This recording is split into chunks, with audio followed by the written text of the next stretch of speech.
Hello, everyone, and welcome to episode 27 of Wildwood Zoo. I haven't done one of these in a while, it feels like, but yeah. In today's video, I'm finishing the Australian Oceania area with the good old-fashioned emu from the Grasslands Animal Hack. Um, this is one of the funniest animals, I think, just by the image at the start of the video. It cracks me up to see the beady little eyes. But yeah, these flightless birds are amazing, and obviously it's a bird in the game, so always a positive. Um, I love birds. I don't really like birds that much, but I like the flightless birds. I think they're better than actual flying birds. That's my opinion. Many people probably disagree, but I like it. Anyway, in today's video, I built a very coastal habitat for these guys. Um, I've never done it before. I've never built for the emu before. I've only built for the ostrich. Basically, every other flightless bird in the game except the emu. So this is new to me, and their traversable areas are weird. The buildings I struggled with. I didn't really know what to do, so I just used the blueprint. I don't like building. In fact, I really do want to do a planet like coaster thing just to get me used to building because I've never played Planet Coaster before. I played some on my Xbox on the console version, but I didn't really have the creativity that I do now, so I haven't really played it before. But I have played a couple of games like that, so yeah, I might play a coaster game in the future. Let me know if you'd like to see that. I know it's about dated, and hopefully they're going to release a Planet Coaster 2 and a Planet Zoo 2. Well, I don't know. I think I prefer Planet Zoo just to be updated at the minute, but yeah, definitely console edition ruined Planet Coaster from the looks of it, so I hope they will add one more pack and that's it. But yeah, anyway, I hope you liked today's video. If you could please leave a like, subscribe to the channel if you want to see more, and yeah, all the stuff there. Um, yeah, I hope you enjoyed today's video. I'll pop in the middle for some emu facts, and I will see you then. Bye.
Hello everyone, and welcome to the part of the video where I talk about the emu.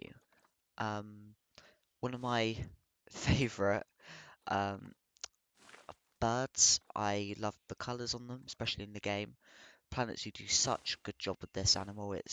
I think it's really, don't know, I don't think many people bought habitats for them, but they are just so cool.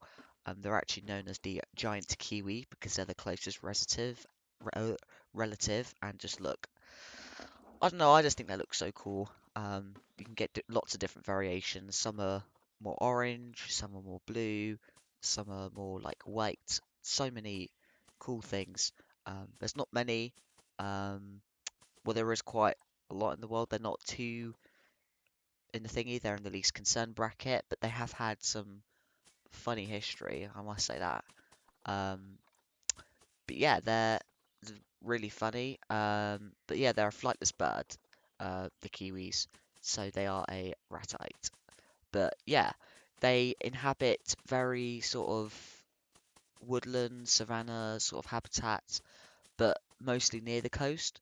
But not kiwis, our emus actually kind of roam that coastal habitat.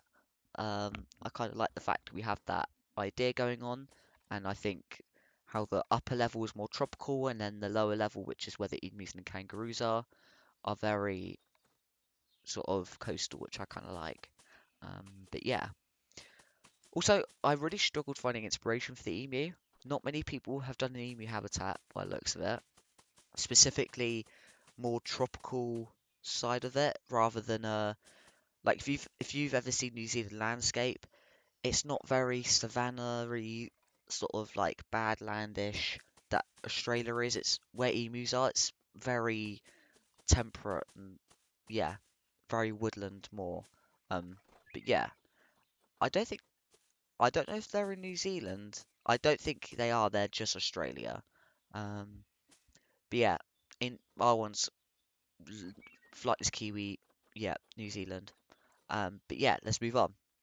They are actually the second largest bird left on Earth, which is after the ostrich, obviously. But they are the fifth heaviest bird in the world, which is behind the two species of ostrich, which is the Somalian ostrich and the common ostrich, and the some of the cassowaries, which I can't remember. There's so many cassowaries. We've already talked about all of them in my one of my previous episodes with the koala. But yeah, the cassowaries are so cool. But yeah, the emu as like the kiwi. I think this is like the replacement for the kiwi in my zoo. But yeah, they are actually known to be less aggressive than the kiwi, although they in some thing like videos, emus and specifically the larger birds are seen as very aggressive, which they can be when protecting their young. But they're not very aggressive at all, really. They're very calm, even though they're very intimidating. So I think it's quite exaggerated when an emu attacks. Obviously kicking, because that's what they do. But yeah, they're just beautiful birds with their blue neck. I wouldn't go up to one in the wild, but let's just stay away.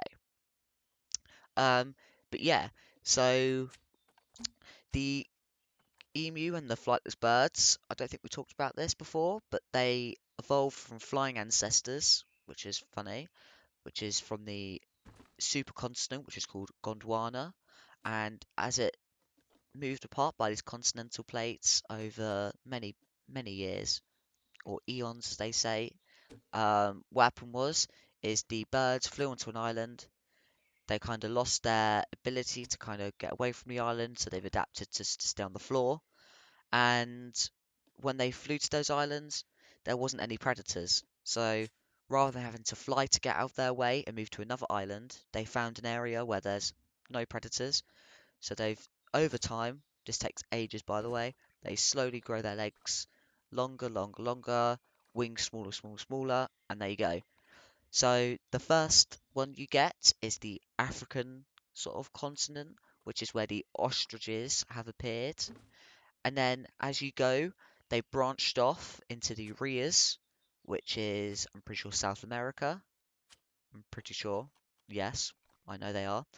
And then eventually they branched off to the emu, and then they branched off into the cassowaries, which then both split. The emu and the cassowary kind of split down into the kiwi.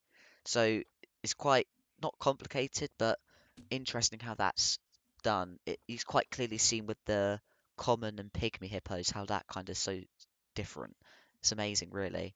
But yeah, so obviously they're kind of like the last resident of the dinosaurs. We talked about this last time with the feet of the cassowary. But yeah, so the emu is one of the fastest big birds out there. They can actually um, run at speeds of up to 50 kilometers per hour, which is 31 miles per hour for those that use that measurement. And yeah, they use that for the migrations between the feeding zones, and it actually helps kind of soften down the floor. So if you look at the more drier areas, as the emus move to another area, the pathways created, like the cassowary, create these trails, and other animals can use it as it, rather than stabilizing the ground, because of their feet and how they run, it actually kind of softens the ground. And this means that they can, other animals can kind of like roll in the dust, which is what many animals do. Um, I'm pretty sure I know they're not native, but the dingoes, I'm pretty sure they do that. They roll in the dust, which is really cute. But yeah, I know they're flightless, but they have something called a vestigial wing, which is what happens is they flap while they run, and it gives them a little bit more stabilization, and it can actually help them gallop at longer strides. Um, so they actually help gallop to up to lengths of 9 feet, which is really, really long. The emu, as I said, is the second largest bird. It's actually 2 meters tall. Um, Wait, is it 2 meters tall? No, hold on. Okay, no, they are around a meter taller than the 2 meter emu. So, so basically, if you think about it, the bird's heads and the body are very different. But when they're standing upright, they're much, much bigger. Um, so the ostrich is just bigger than it, but the emu is still pretty big. It's just that its neck is slightly stranger shaped than the ostrich. The ostrich has a longer neck than the emu. Um, but yeah. So when they start getting into their broody little nature, they will start to dance. And you can look it up, it's quite funny. The males will start to make their coats more ruffled, like ostriches, and they dance. And they use their little feet, and they kind of just make a little dance, and it's absolutely hilarious. I've seen a video of it, but I really want to see one do it like an ostrich or something. It's absolutely hilarious. There is this guy I saw. I don't know if it's TikTok or the shorts, but there was this guy who made his ostrich dance, and it's just it made me laugh. But yeah, we've already talked about the toe, so I won't go through that. Um, but yeah, so basically, the emu eat mainly plant material. They don't eat meat or fish or anything like that. They mainly eat the plants. And to insist with this, it can be quite hard to digest a full plant diet. So, like many other animals, they will eat stones, mainly sort of charcoal, salt, and stuff like that. But because they're not as accessible in Australia, they eat more accessible objects, which is like shards of glass, maybe other plastic items as well, sadly, car keys, jewelry, stuff like that, which is quite dangerous for them in a way. It's more dangerous if it's a shard of glass because it can damage their insides, and yeah, especially when it's like that. But a car key, I doubt would damage their insides, but it's just sad for the person who lost their car keys at the end of the day. Um, Right, let's move on to their beautiful noises. So, I don't, I have never heard an emu before, but if you look up a video, um, I actually struggled finding a video, but if you hear them, they make this sort of grumbling noise, which is very unique and is very, very prehistoric. It almost sounds like a T-Rex from Jurassic Park, kind of like growling, waiting to eat somebody, which is amazing. And the females do this noise, and the males seem to find that attractive, and that's they start ruffling up the feathers, dancing. It's just amazing, really. Right, let's go into their habit of nesting. As birds, all we know, nest. So, like the cassowary, the males seem to do all the hard work.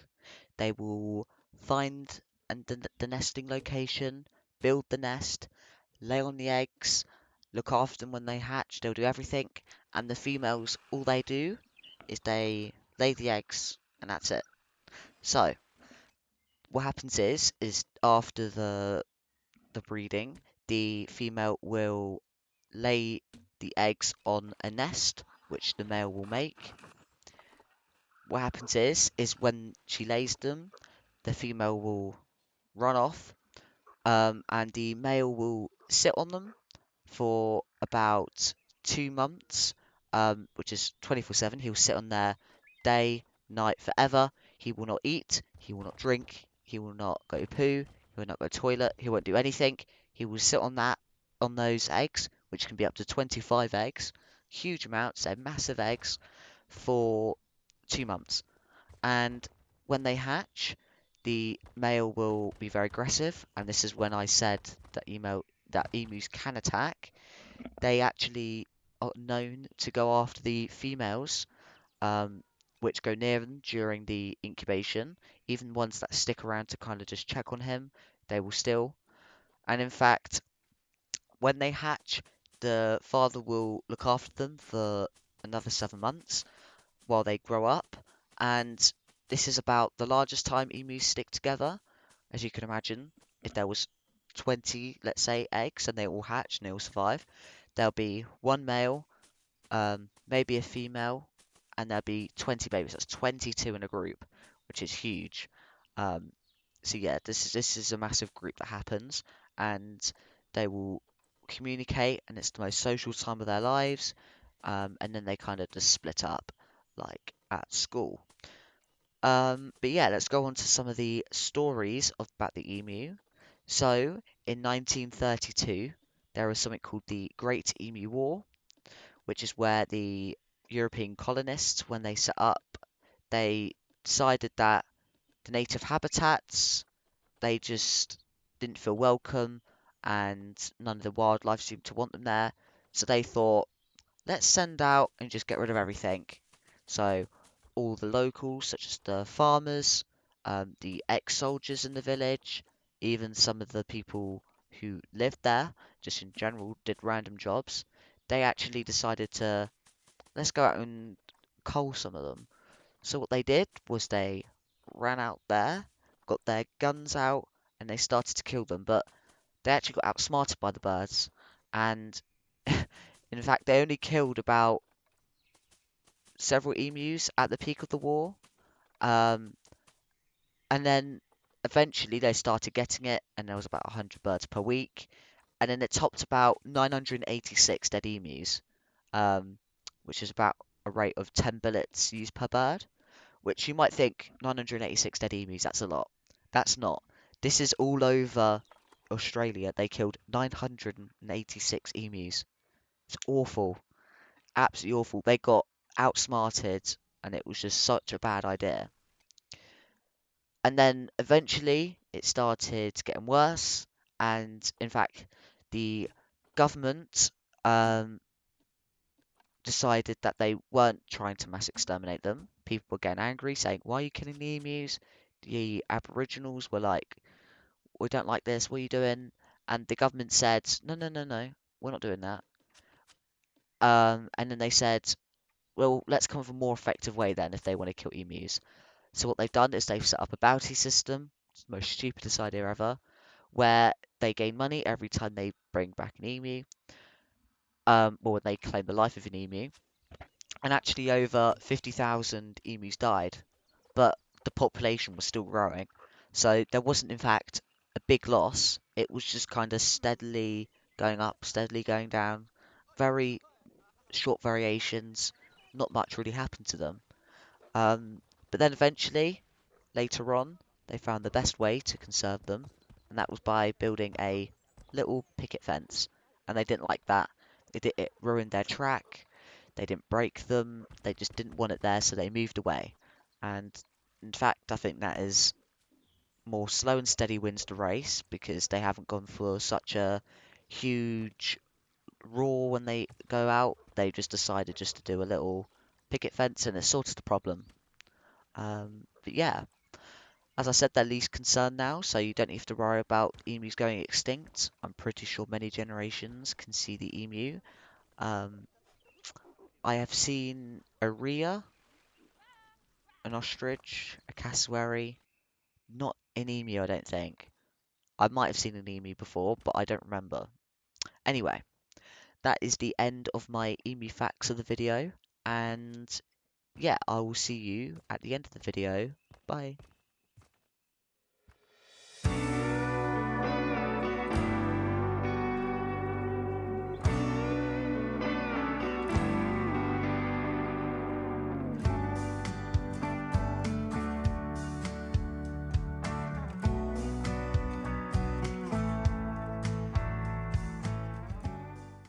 Hello everyone, and welcome to the end of the video, and also the Australian area. Um, it's quite an interesting short area. We have made it 3 episodes behind what I thought it would be. I thought some of these habitats would take more than 1 episode, maybe, because they're quite a big area. But in fact, I managed to scale it down quite well. But yeah, I hope you enjoyed the Oceania area. Um, Maybe some improvements can be done, but if you have any ideas or feedback of what you'd like to see, be sure to let me know in the comments. And yeah, in the next videos, I will be doing the tiger area. I think I've called it Tiger Track, where you go through the mountains on the raised area plateau you see behind there. I did a little bit off camera, and yeah, it kind of just labels out.